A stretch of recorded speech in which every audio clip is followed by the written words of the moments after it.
everyone, this is Erlinda Sanz and welcome back to my YouTube channel. For today's vlog ay mag-share lang po ako itungkol po sa ating mga patok na ulam na pangmasa at swak sa bulsa. So, meron po akong mga ulam dito sa aming karinderya na very affordable po ang presyo. Katulad nito po ang aming ulam na langka, 20 pesos, at rice, 10 pesos. So, 30 pesos po ay busog na po ang ating mga customer.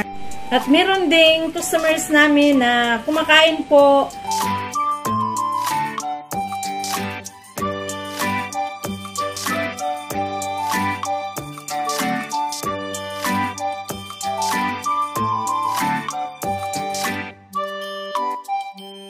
Bali, 230 lang po ang kanilang nabayaran, no? Dahil sobrang mura lang po ang mga bilihin namin dito. Kaya po, mura lang din po ang aming binta sa mga gulay. Isi-share ko lang po sa inyo kung ano ba ang mga ulam na patok sa masa at swak sa bulsa.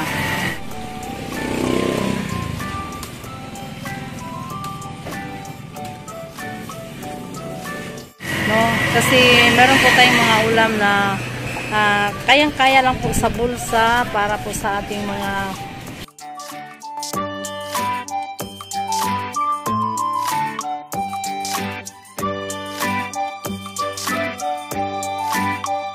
ito po ang ulam na binayaran po nila ng 60 pesos kasi po 20 pesos na paksiw, then 20 pesos na rice, at 20 pesos po na gulay. So, 60 pesos po ay busog na po ang ating mga customers. So, pangmasa talaga at swak sa bulsa.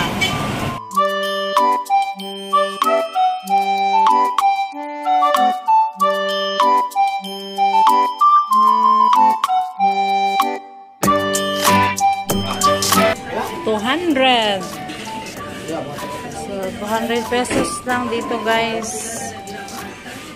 Sa 4 katao.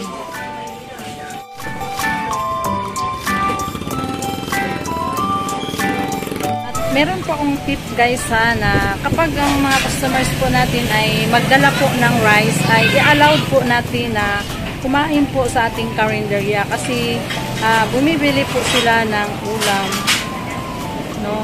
Kahit hindi na rice.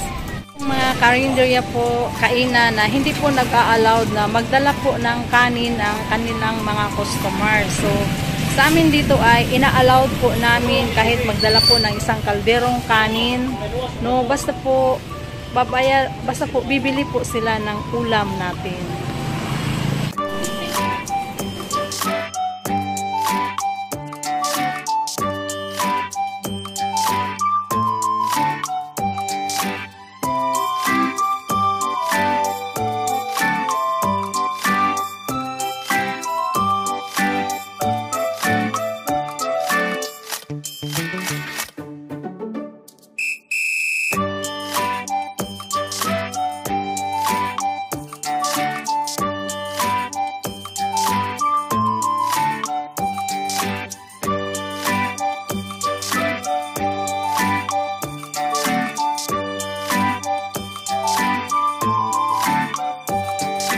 So, yan lang po sa araw na ito at sana'y may natutunan kayo sa video kong ito, and please don't forget to click the subscribe button and click the notification bell upang ma-notify kayo sa next upload ko po ng mga videos.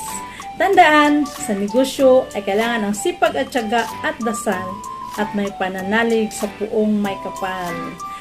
Thank you for watching. See you on my next video.